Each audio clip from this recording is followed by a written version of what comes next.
Good morning. Thank you. Great energy in the room today. Welcome to our town halls. We'd like to remind you that when you came in, you were handed a question card. If you have a question you'd like to ask, please write that down, and at the end of the program, we'll collect those. We'll also take questions from the floor as well. So we'll have a roving microphone that will come to you so that we can all hear your question. So with that, we'll begin our program. Thank you.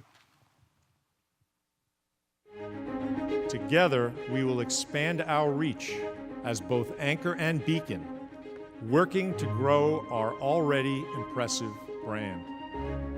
Together, we will continue to serve our community with our unique mix of high-quality, affordable, and accessible academic programs that transform lives. Together, we will create tomorrow's campus experience so that future students can experience the full impact of engaged learning. Together, we will build a best-in-class research and teaching university known for its groundbreaking cradle-to-career programs that expand the boundaries of academic creativity and innovation. And together, we will nurture and grow the incredible bond between our faculty, staff, and students. That's what makes CSU so special. Let's dream big together.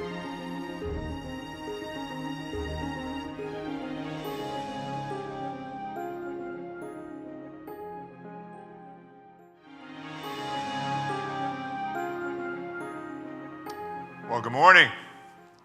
Wow, that was booming. Forgot about the mic.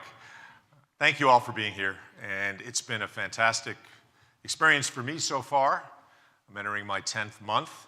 This is the third town hall meeting we're doing to roll out our set of strategic priorities.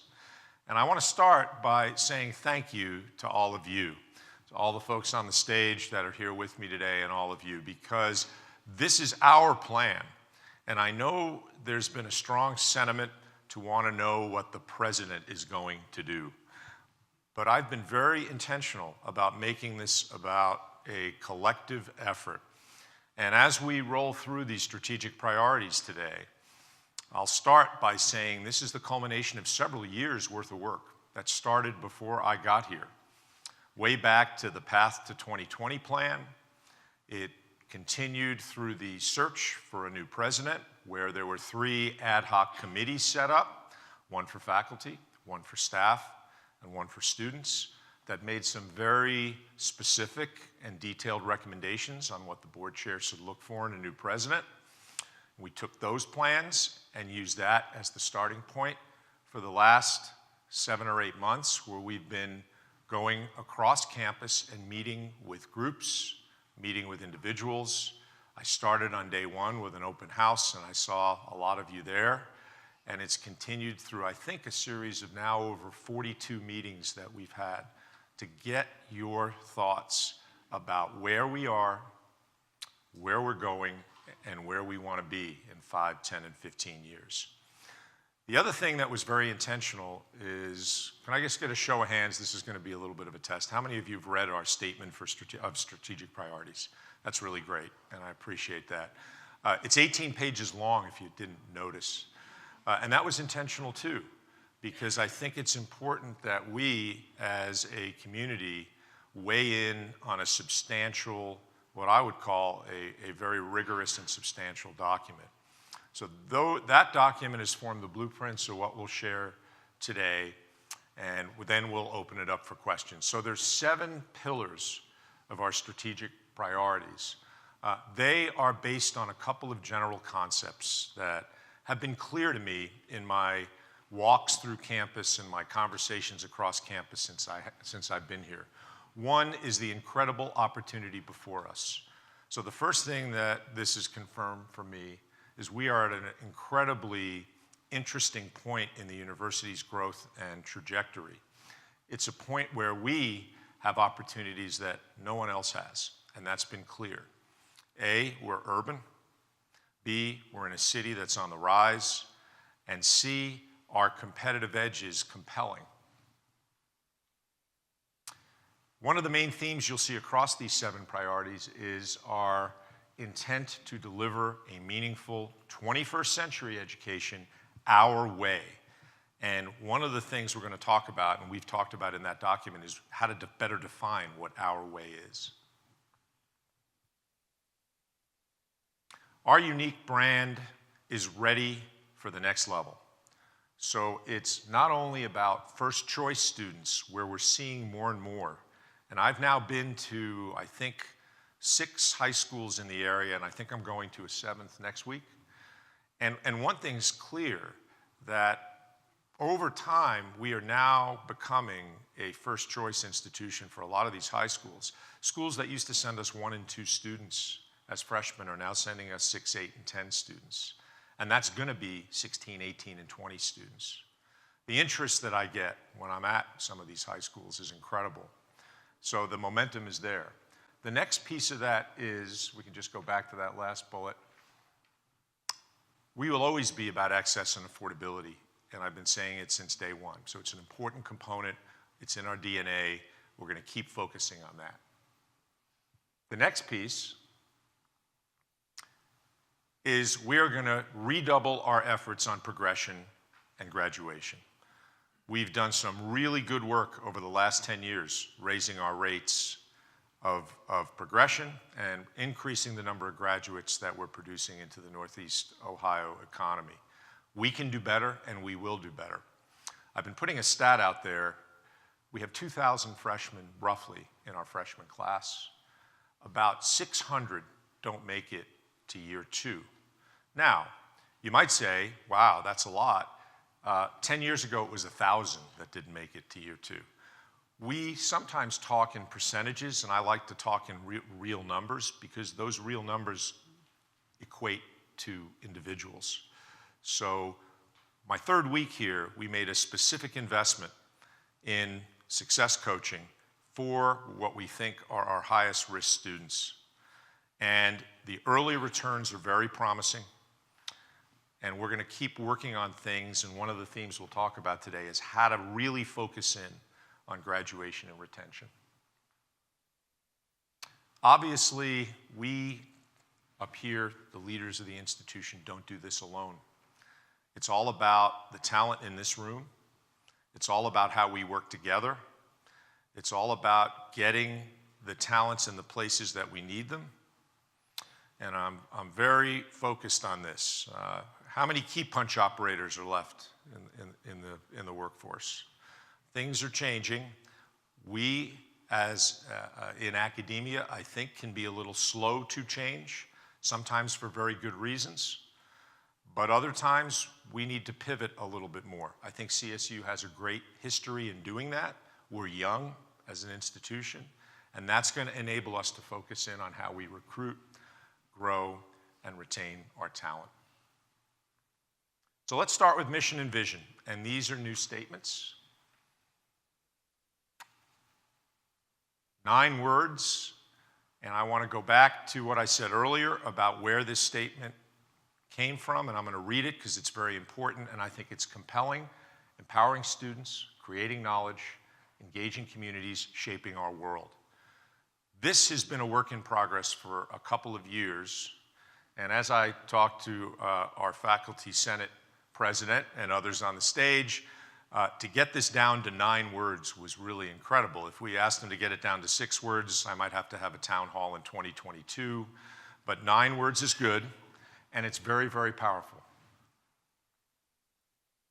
Vision, it's a little hard to read, but if you see the bolded words there, we have an incredible reputation already of being an anchor institution for the city of Cleveland. We're the city's only public research institution.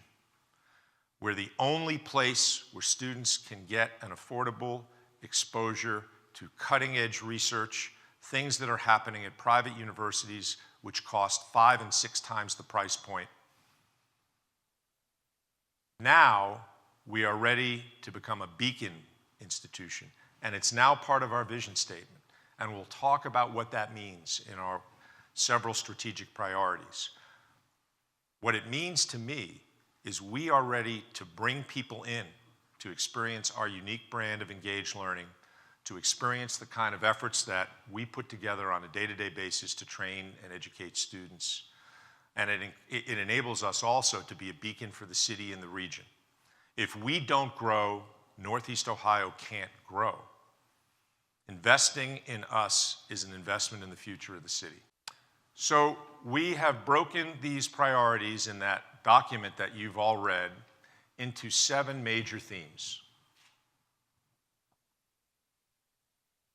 First is enhancing the value of a CSU degree. And what do we mean by that? It means that one of the things that I think is important for us to focus on is how we make our degree more valuable as the years go on to future, current, and future graduates. Now, how do we do that? It really comes down to metrics.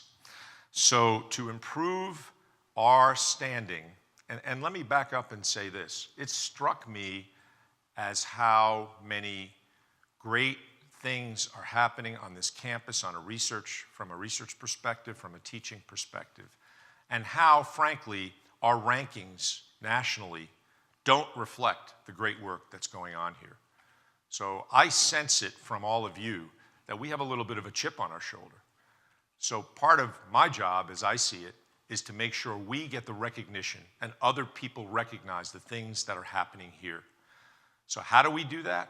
You start with metrics, and we're going to measure things.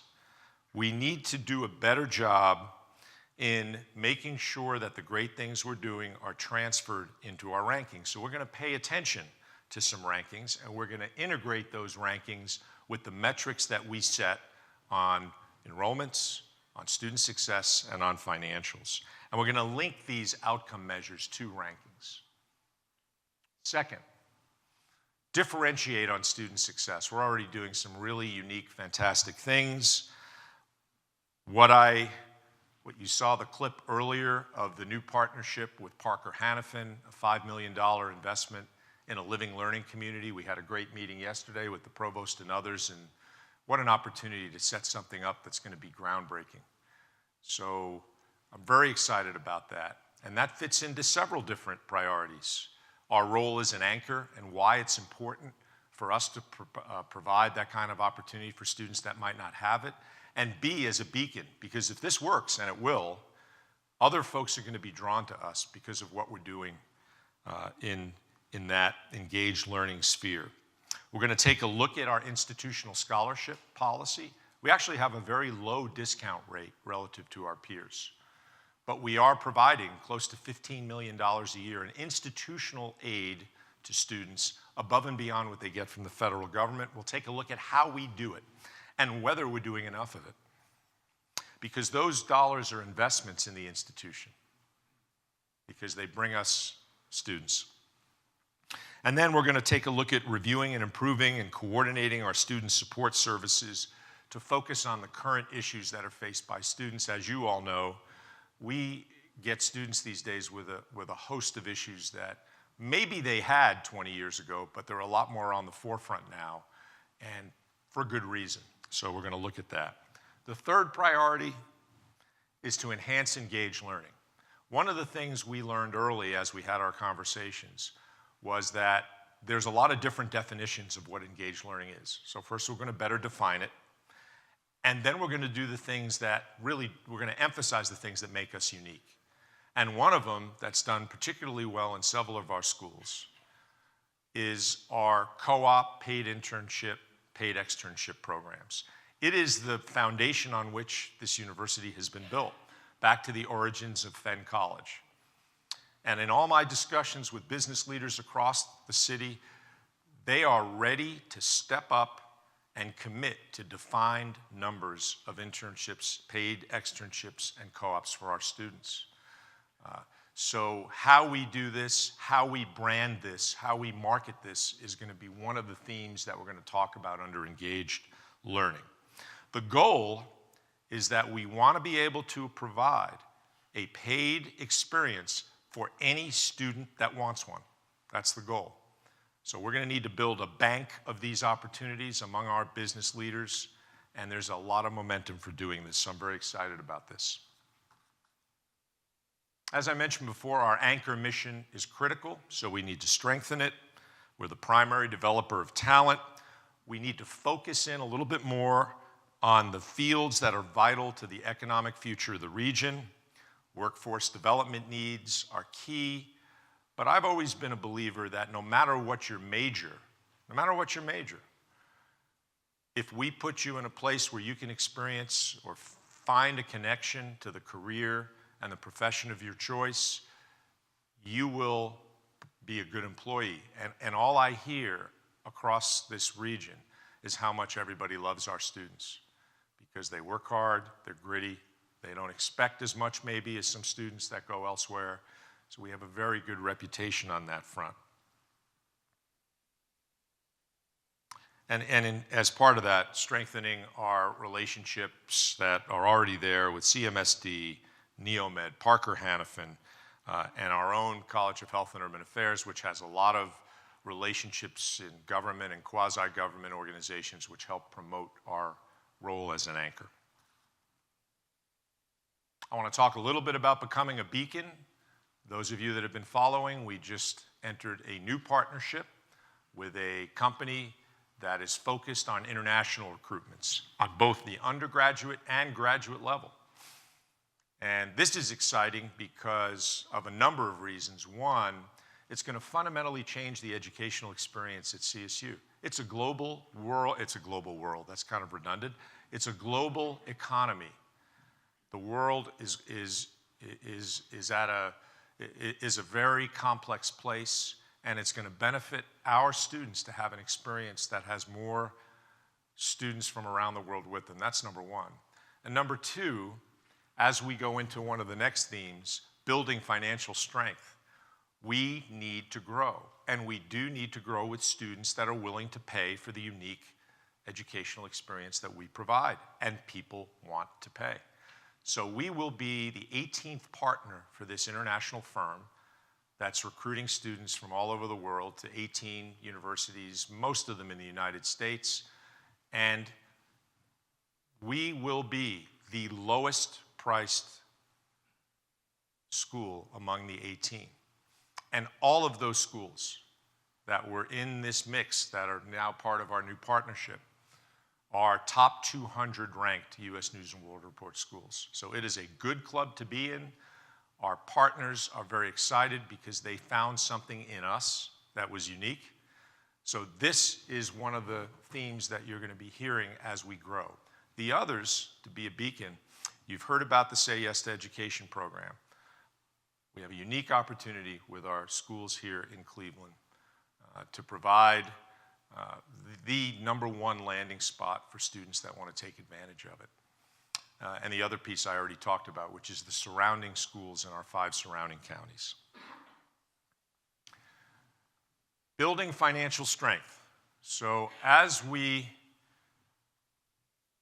look at all of the priorities, we are on strong financial footing. We have our challenges. We've had a 5-year drop in revenues. We've lost about $20 million in revenues over the past 5 years. And that means tuition, state support, combination of all the things that go into building our resource base. And our expenses have gone up, which is very much to be expected because we've rewarded people as we should. So in order for us to build a university that's financially stable, we have to think about the things that are going to do that. So let me give you a little hint of what's going to be part of this strategic priority. First of all is aligning financial resources inside the institution to where the other priorities are. That makes sense, right? And then recruitment and retention. People don't often think about retention as something that builds financial strength, but what happens when we invest in students and they don't stay? Some of them don't stay for good reasons. They go other places, they graduate. But the ones we lose, I feel every one of them. I know all of you in the room do the same. So we are going to work together to find out how to minimize that and to maximize the number of students that progress. We need to find ways to invest strategically in new programs and then obviously leverage assets for improving performance and prioritizing philanthropic support. I think we're off to a good start. least I feel that way, thanks to our advancement folks. We have raised 2 multi-million-dollar gifts already this year, so there's a lot of support for Cleveland State in the community. And then 7th, strengthening the campus community. Now that's a pretty broad category, but let me give you a sense of what's in there. Creating living learning communities, I mentioned. Fostering extracurriculars and improving campus infrastructure for students. So in order to grow and be more attractive to students that are coming here from outside the region, we're going to continue to develop the fantastic campus that we have. And part of that is all the things that we provide to students to give them a wide range of experiences that they can enjoy. Everything from athletics to debate to music. I'm a big believer in the full student experience, whether you are a commuter student or a residential student. And then I will end this discussion and turn it over to our panelists with this. And maybe this is the most important theme in number 7, but it also cuts across all of them, is the importance that all of you play in making progress on any of these fronts. I can't do it alone. These folks up here can't do it alone. So this process that we're having now, these ideas, these discussions, and some of them may be difficult as we build budgets and as we make resource decisions. But the commitment that I make to you and the commitment I've made to everyone since I've been here is, ultimately we may have to make some decisions to get to these strategic priorities to make sure our resources are aligned that way. But you will have a say, you will be at the table as you have been, and you'll respect the process. So with that, I want to thank you. This is a very exciting set of priorities.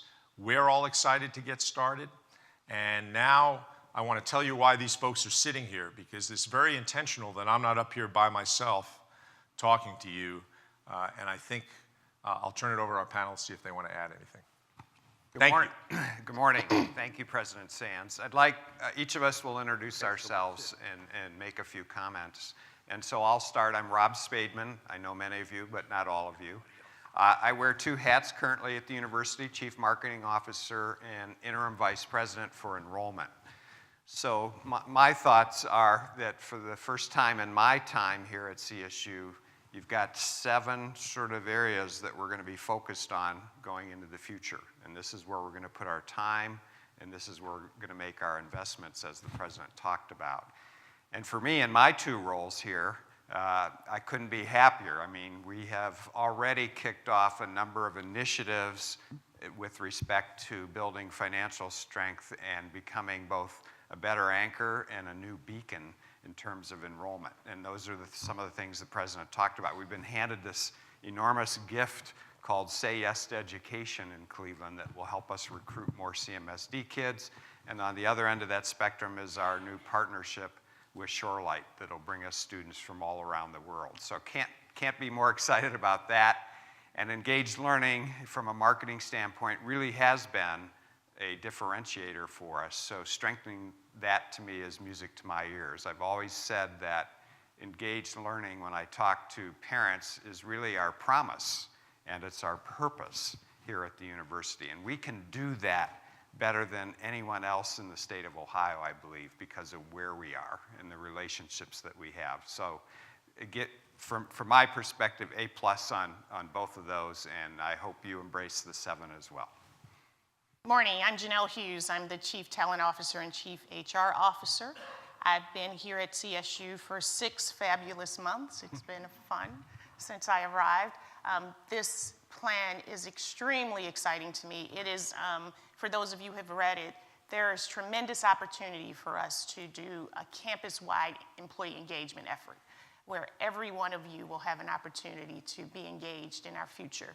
The other thing is, as we talk about the implementation plan, we are going to be very intentional about how we provide opportunities to our employees to grow horizontally and vertically.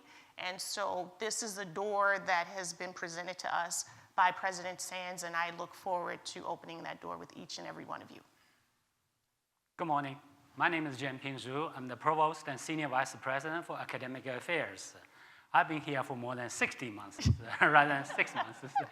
So in my experience, I just want to highlight one example to emphasize the importance of moving forward together. That's the theme.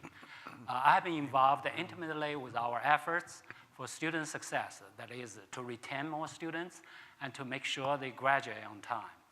And when we achieve the significant improvement, as the President said, although we have a long way to go, but in the last decade, we have achieved quite a bit improvement there. And when I look at everyone in the room here, I really can think you are actually play a really important role in a different way to support that efforts. When I look at from the student life, from our career services, from the faculty who teach in our classroom, and everyone else, you play a role here in terms of a financial aid and many other things.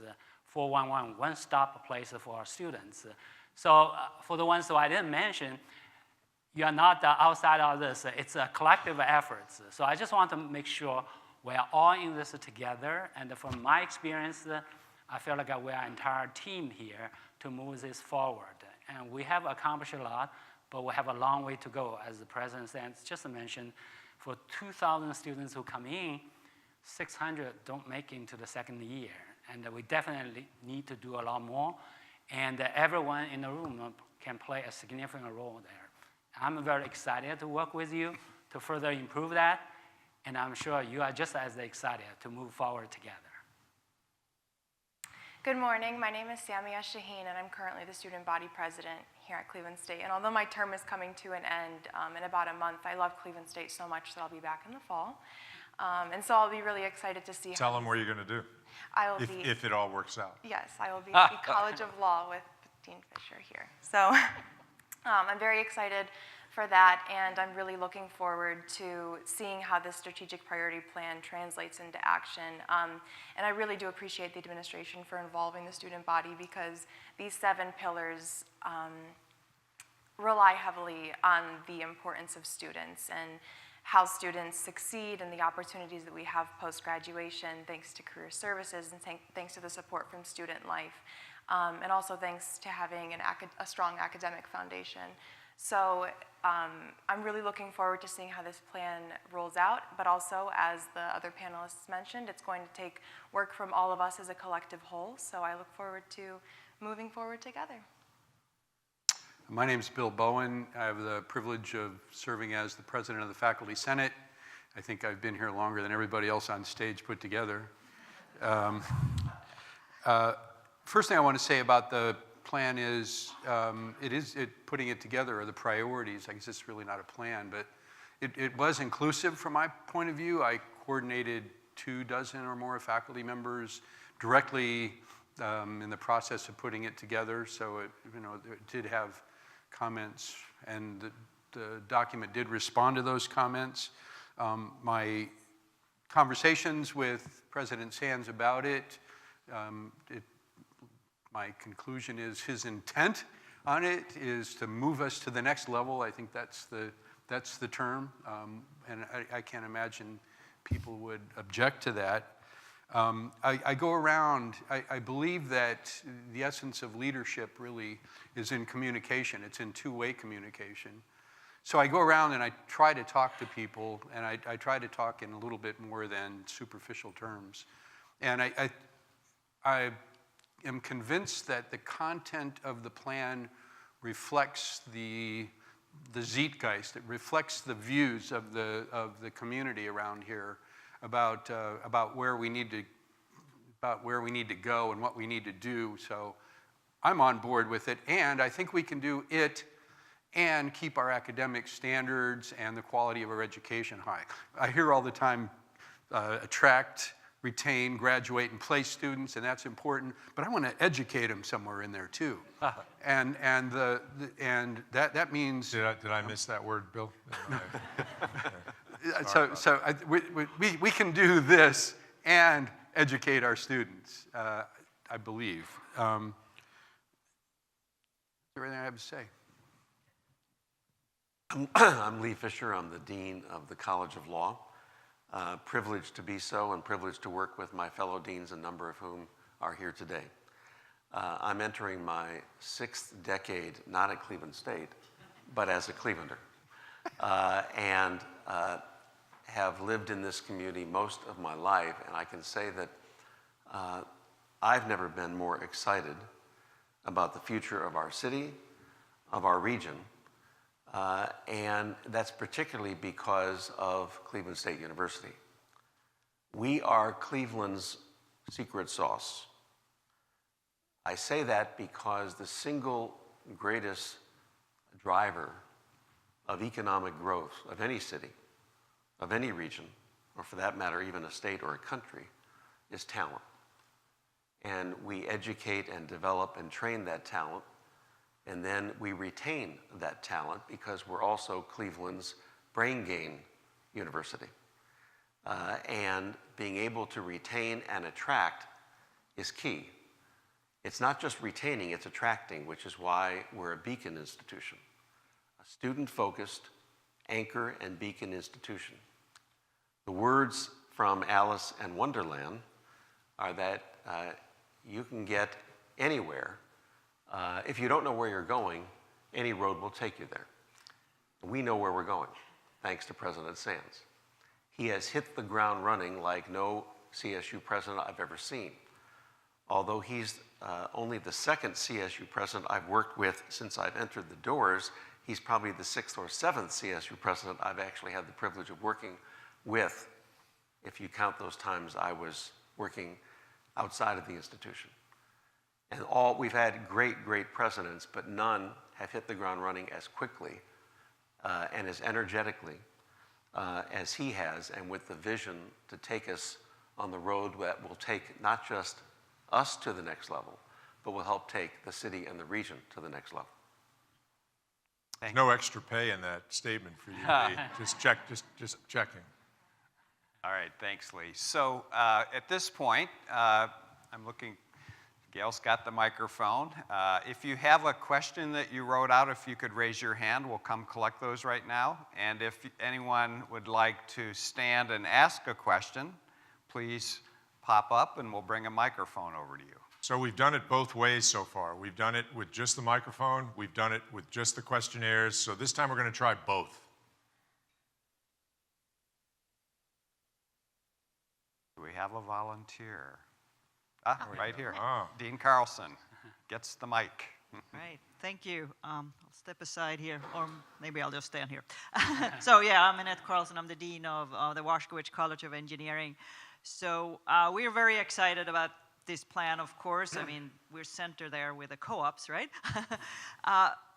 What I would like to hear from the panel, maybe President Sands, but everybody else is, maybe if you could paint a picture on what we will look like 5 or 10 years from now. I think that will help energize some of the individuals here that have not been involved in developing this. So 5 years from now, what do we look like?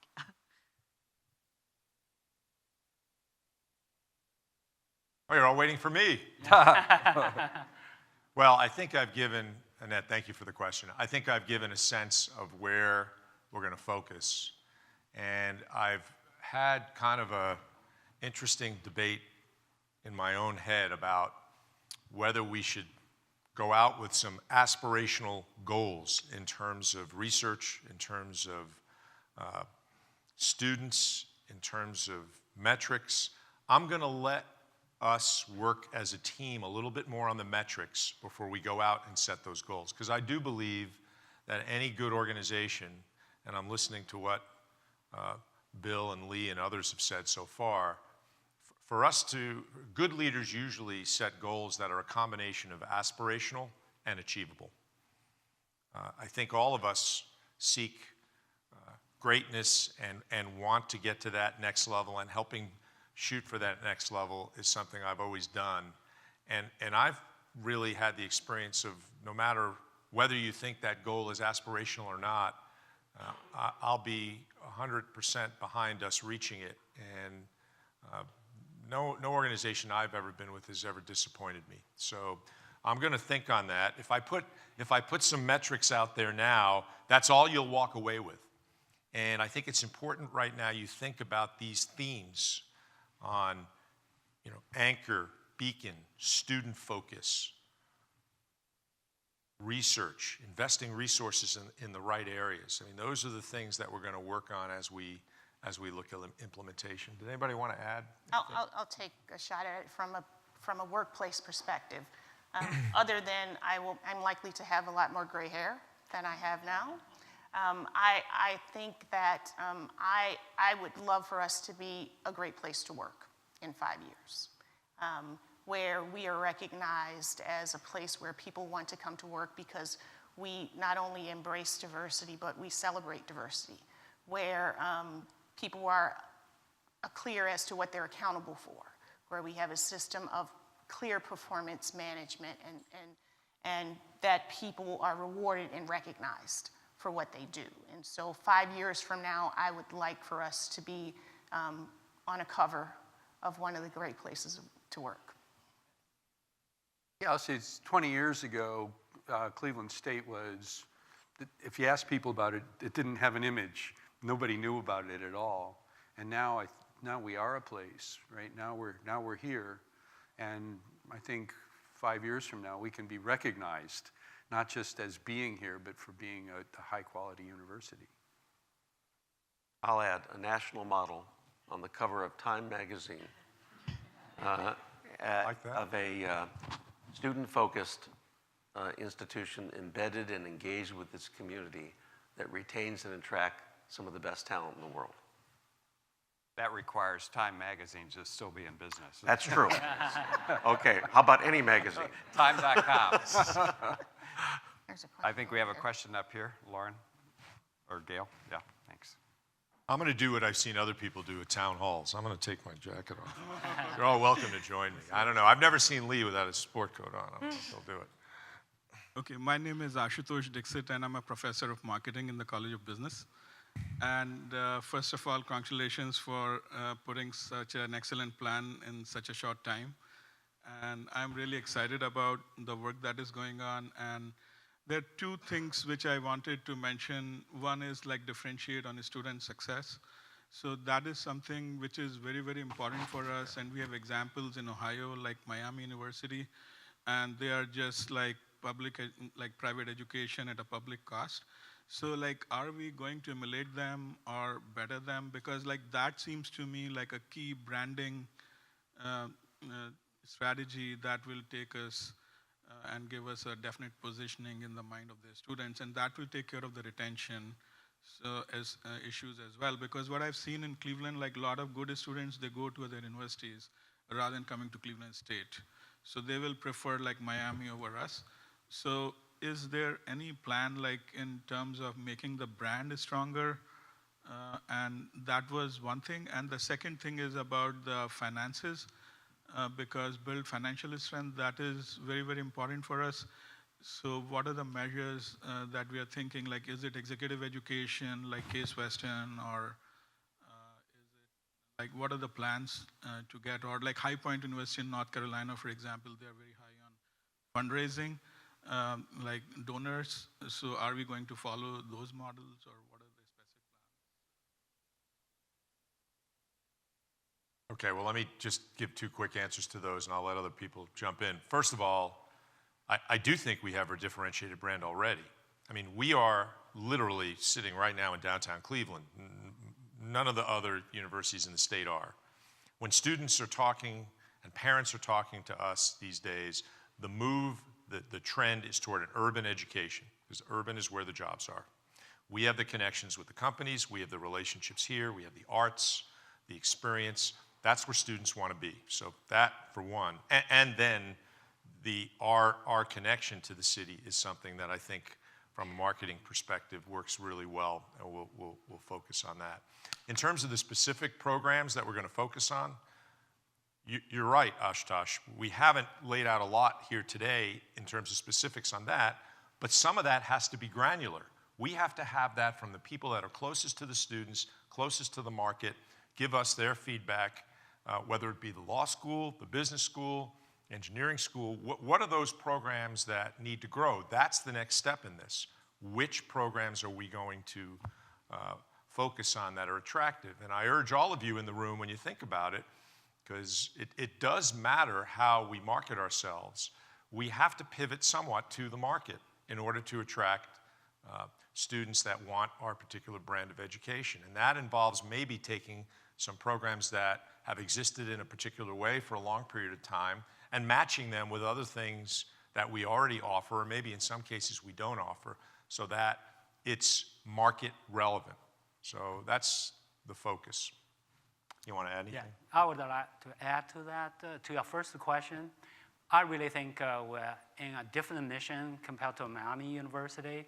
I would say our access and the success are really the focus of our efforts. We want to provide access to the students, especially in this area, but not just to get them in, we want to emphasize the success. So not only they get in, they will earn a degree and be successful in their career.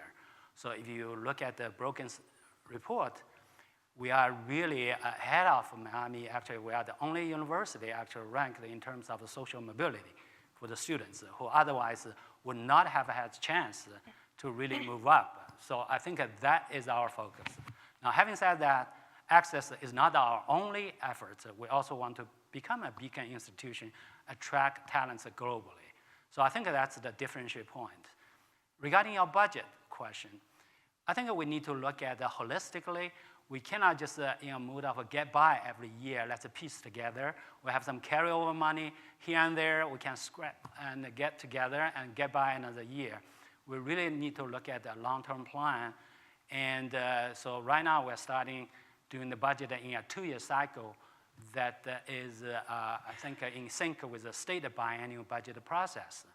And we need to switch the gear into a growing mode rather than just looking at cutting. We really cannot cut our way to prosperity.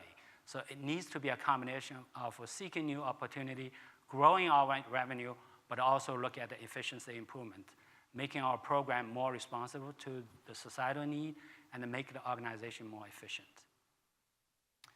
There's a lot I could say about brand, of course, and I would just say that I remember when President Schwartz hired me, he said, I want you to go out and then come back and tell me what you think. And this was late 2007, early 2008.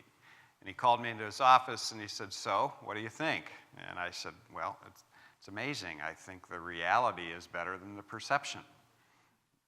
So marketing people are supposed to lead reality by a believable distance in terms of perception. And I think we've come a long way. I would fast forward to last summer. I was standing in the checkout line in Heinen's, and I had a Cleveland State polo shirt on, and the woman's scanning my stuff, and she said, oh, do you work at Cleveland State? I was hoping she'd say, do you go to Cleveland State? that would be fairly obvious, I guess. And I said yes, and I was ready to do my elevator speech, right? And I didn't have to. For the next 30 seconds, as she scanned my food items, she did the commercial for me. So I think everybody in this room can be very proud of where we are today and where we can go tomorrow. We're in a good place. We can be in a better place. And brands are not built overnight. They can be destroyed overnight when you do bad things or bad things happen to you. Look at Boeing right now with a certain airplane, for example. But building them takes a long time. And if you look at universities that have risen, I actually looked at the US News and World Report rankings the other day, and our closest to being on the numbered list competitor is probably Bowling Green. And the stats for them versus the stats for us are less than 1% in every category that they measure, kind of thing. So we're not that far away from getting to the next level. And then if I could just add on that, so from the student perspective, so I went to Lakewood High School, and a lot of and Cleveland State was my first choice. I mean, I didn't have any question about that. And so my fellow senior class, some members were going to Ohio State and OU and Miami, and by the time that I was in my sophomore year at Cleveland State, I'm walking in the halls and I start seeing some of these students that supposedly went to those universities, and I was like, how did you guys even get here? They were like, well, we transferred. I mean, Cleveland State was far more affordable. The brand was a lot better. I'm guaranteed an internship because my department chair set me up with one. So there's just so many opportunities for students here in comparison to those schools that have the prestige, respectably so, but I mean, we also have that as well. And I think a lot of students that I've spoken to that are going to be enrolling for fall 2019 have Cleveland State at the top of their list because of affordability. So although we do have room for improvement, I think we've made really great strides so far. Okay, I'd like to take a couple of questions since you did fill out the cards. Here's one. To grow, we need to cut and make some hard decisions. What bold decisions are we making or thinking about making or have made already?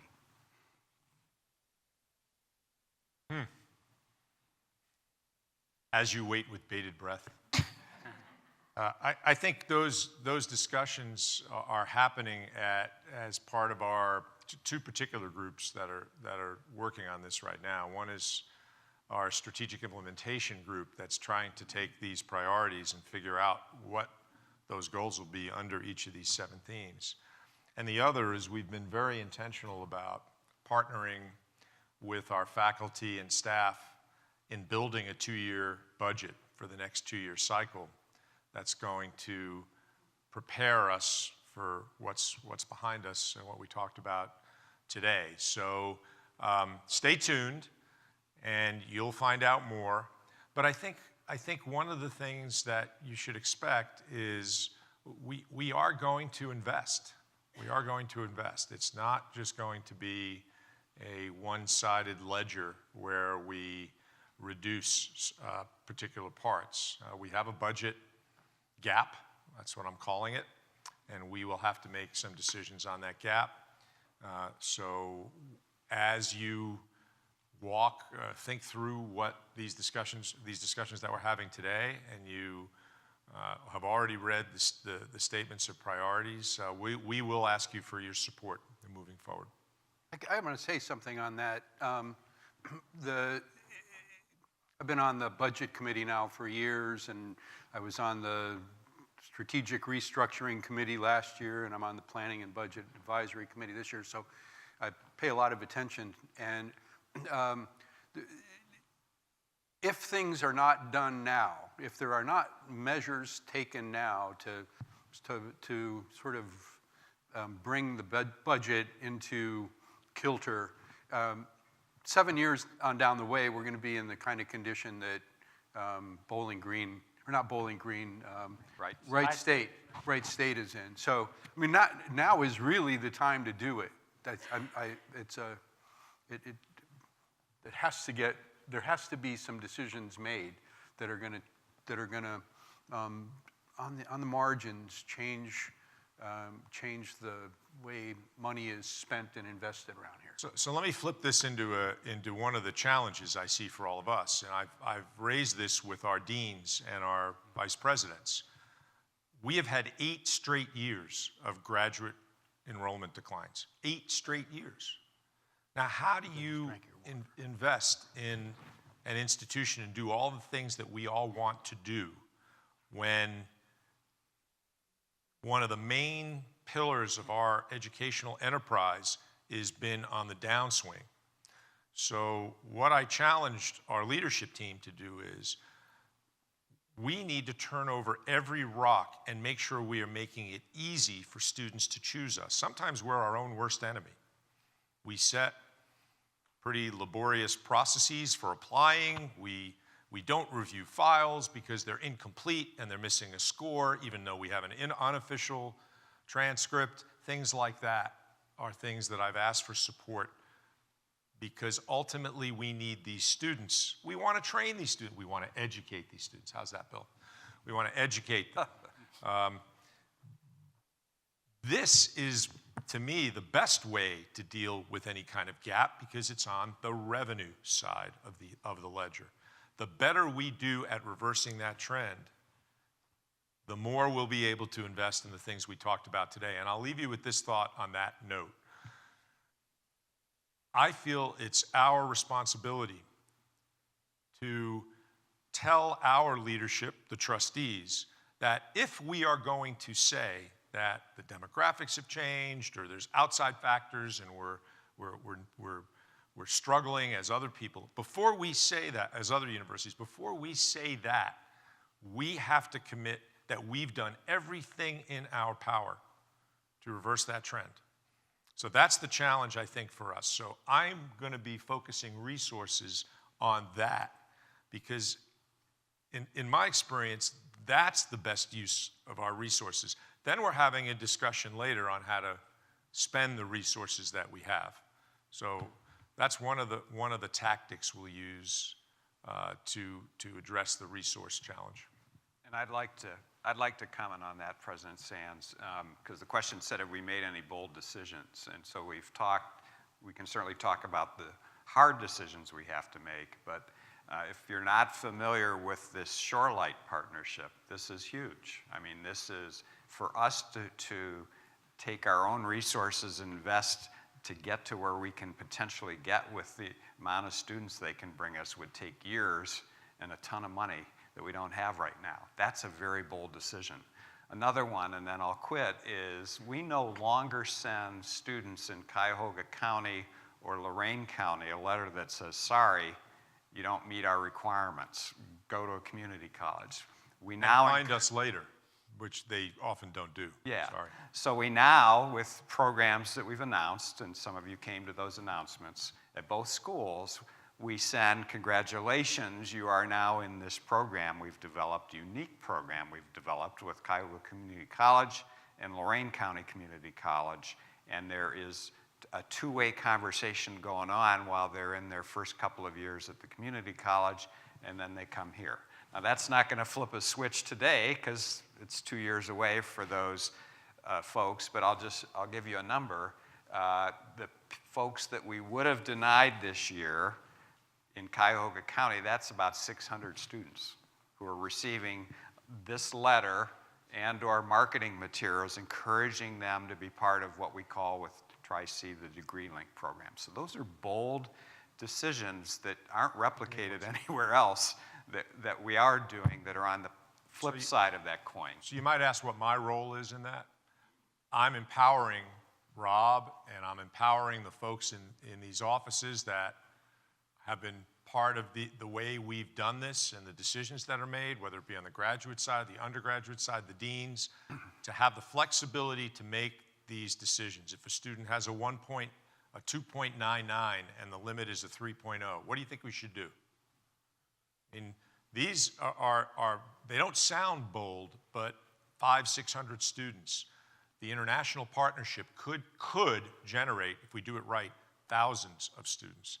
So these are the longer term investments, the bold things that Rob was hinting at. I think you wanted to say something, Bill. Yeah, just on the finance, we had something called Senate Bill 6 ratios, because we found it kind of made it sound like, there's these decisions that have to get made, and there are.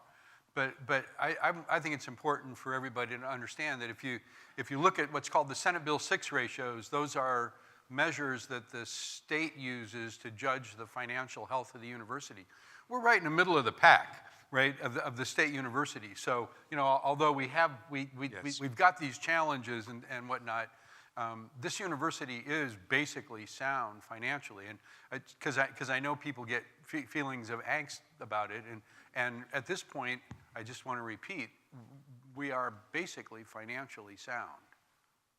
Thank you, Bill. So a couple more questions. I'm conscious of the time that I'd like to squeeze in, and please raise your hand. I noticed some people have filled out some cards while we've been talking, and they'll be collected. So there's a couple of questions around contract negotiations, and one suggests that that relationship between administration and the unions be a good one, and it encourages administrators to read and respect the current AAUP contract.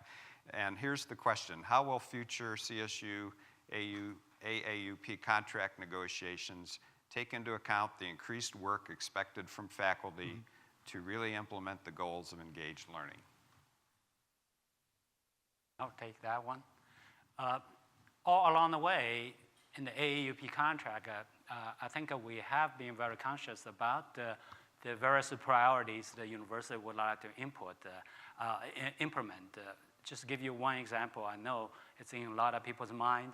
For example, we're going to emphasize the co-ops, internships, and the particular faculty involvement in that efforts. So to answer that question, yes, we will be very careful and very sensitive about the faculty's work involved. But we also would like to look at the other opportunities where we can operate efficiently, where students can have the opportunity to participate and can get the faculty guidance and in a very efficient manner. So we will be taking that into consideration in future discussions, but we need to look at all different options. Okay. Good morning. Good morning. My name is Andrea Walker. I am in the K-12 world, so I've been a principal for many years, and it's very helpful to hear the continuum of education. So my specific question... Thank you for coming. Thank you for having me. I really appreciate being here. My question is, my experience has lent, for me, I've been able to loop with my children. So I've been able to be a 4th grade principal all the way up to senior year and then come back down again. So I've been able to watch children grow from elementary all the way to middle school to high school. And so the programs that are in place specifically are the College Credit Plus, and then also preparing kids to go to schools such as Cleveland State. And so my question is, what are you doing to reach down into the pool that you guys are fishing from, I should say, for kids that are in the first ring districts? I am not a CSMD employee, but I do work for a first ring community. And I notice a lot of things happening, and children get grabbed from, all over the place because opportunity is so rich. With everything that you're talking about, the finances and the strategic planning, which I think looks so awesome, what are your specific goals at looking at the K-12 world, well, I guess specifically the high school world, but even the College Credit Plus world, in trying to grow your initiatives to increase student retention, getting new applicants to come in, and just really honing in on your families in your backyard? Andrew, can I bring you to a senior staff meeting? Absolutely. To ask that question, because absolutely, I I'll think make some it. of the folks on the stage may find that you channeled some of my questions on challenges to our leadership team on what we're going to do with these unique opportunities that are before us, namely Say Yes, namely the partnership that we had to develop the new one for living learning communities, namely our unique, I think, competitive position and right fit for a lot of the students that you work with. So that's number one. The second thing that I want to raise that I don't think, I'm not sure a lot of you know, is we have pulled together what is traditionally the admissions function and the retention and graduation function, and we're putting those in a streamlined organizational unit so we can treat students what we're calling cradle to career. And as we build what I hope will be a seamless process, because we need to treat students, and I'm going to say the word, we're going to educate them, but they are also our customers, okay? And if we send them and bounce them around and don't give them the help they need to navigate what's for some of them is very challenging, then we're not doing our job right. So we're being very intentional about that. And I'm working very closely with Rob and others. I've been to 6 high schools. Name another president that's been out there. I have to learn, I'm a tactile learner. I have to see, talk to principals, talk to guidance counselors, see what they're dealing with in those schools. And it's been incredibly valuable to me. Not to mention that one of the principals is like one of those infomercials that you see. I don't remember which guy it is, but he says, "I love the product so much, I bought the company." The shaver guy. I went and saw a principal. I thought he did a great job, and we hired him. So I'm very focused on how we can get to those students earlier. I'm working with College Now to figure out how we do that. We've got some grants in the works to partner with some of the nonprofits that are already in the first ring, as you called it, schools and CMSD. So this is very high on our priority list. And I'd like to add, can I have the admissions folks who are here? There's a whole row of them. Please stand up for a minute and take a bow. Let's give these guys a round of applause. Thank you, because they're out there. Each of them have 60 to 70 high schools that they own. And with each of those high schools are not only historical trends, but a number that they're trying to achieve. And each and every day, they're out there looking those students in the eye and answering those questions, working the phones. We bring a ton of those very schools that you mentioned to our campus almost every week. There's 2 or 3 busloads of these kids who come here and get to experience our campus. So we have a very robust program in place. We can always do more. As the president says, the Say Yes to Education thing is really a gift from the heavens, if you will, to us. And so as an enrollment guy, I'll just tell you, we have things to work with and work on, as opposed to so many other schools that are facing the harsh realities that are before them. Andrea, does it help when myself and the leadership go out and visit these high schools? I think that's a part of it. One thing that I've noticed, and correct me if I'm wrong, I know that parent involvement is either wonderful or it could be a hindrance. So what I've recognized from and I'm sorry, I'm a principal, so my voice is big. I probably don't need the microphone. So what I have noticed is that the middle school opportunities, when you have students who are in the middle school, the apprehension from parents is that I can't talk to, let's just say, my child's professor because there's a rule that my 10-year-old or 12-year-old, however old you are, on a college campus with all these adults, we can't have communication with a professor, and the parent's still in control, that they have a locus of control that they're not ready to let go of. Even as their children are going out the door, as they get to high school, parents are a lot more relaxed about that because they've come to understand this is my child, these are their strengths, their characteristics. I can trust this kid or I can't trust this kid. But when you're in the middle school and you have children that have the mindset to do it, but what they can't do, what their parents have the problem with is that you're going to put my child in a room full of adults and I can't talk to the adult that's over my child. I can't make sure my child is safe on campus. That's a problem.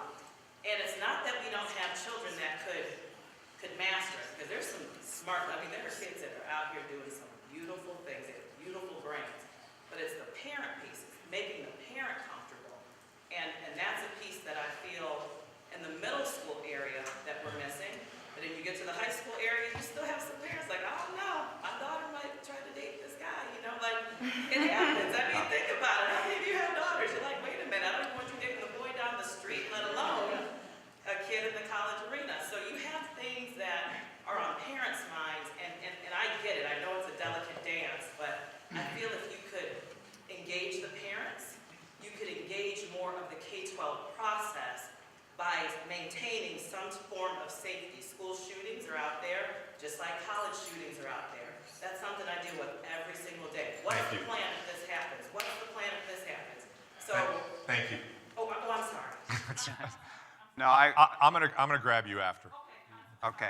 That's all right. Well, but I'd just like to say, for the benefit of the parents in the room, we do talk about at orientation how students can sign a waiver of rights for we have these federal laws that are referred to as FERPA, that adults, 18-year-olds, are protected, their privacy is protected, but we do mention and allow and do get takers on that every year, where the student does waive their rights to that privacy laws that we have, and that gives the parents a pipeline into some of what you're talking about.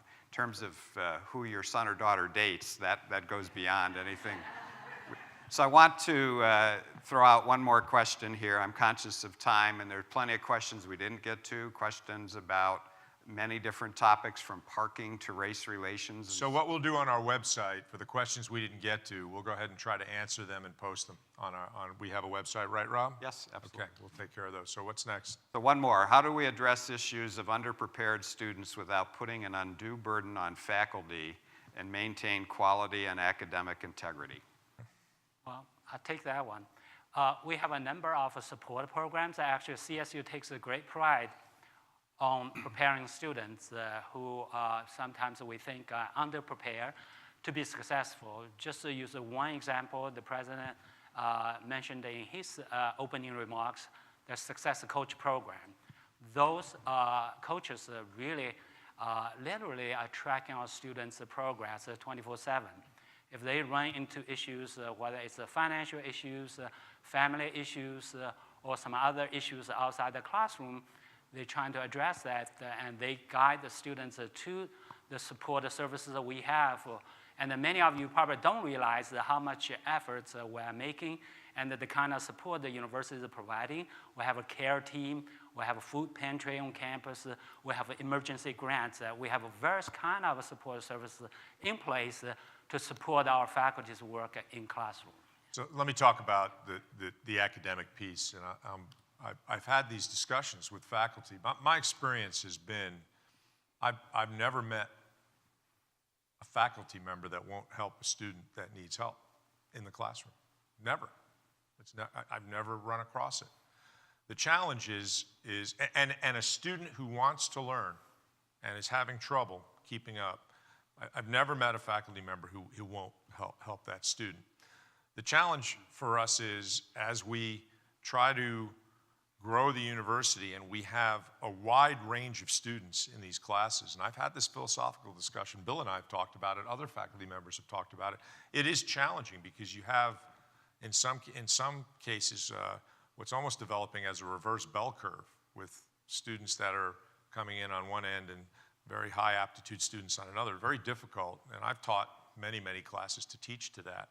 So I think we have to put our collective heads together. We have to get students in the right pipelines. We have to get them in the right classes.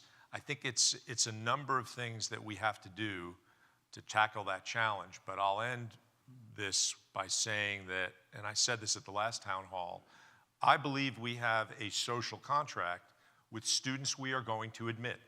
If we admit them, we have a social contract to make them successful as much and do whatever we can to make them successful. Now, granted, they have to own some of it, but I believe in that, and I believe these students can succeed. And we've done a lot of work, and I'm looking at two of our deans right here in the front row around those types of support, academic support pieces. We've got a lot of resources. We just have to get them to the right students. So thank you all for being here today. You'll notice on the screen there is a email address that you can send your questions or comments, and we've been receiving those. So as the president said, we'd be happy to respond to those and answer the rest of the questions that we didn't get to today. Thank you. Thanks to all of you, and I look forward to having these discussions continue. Thank you.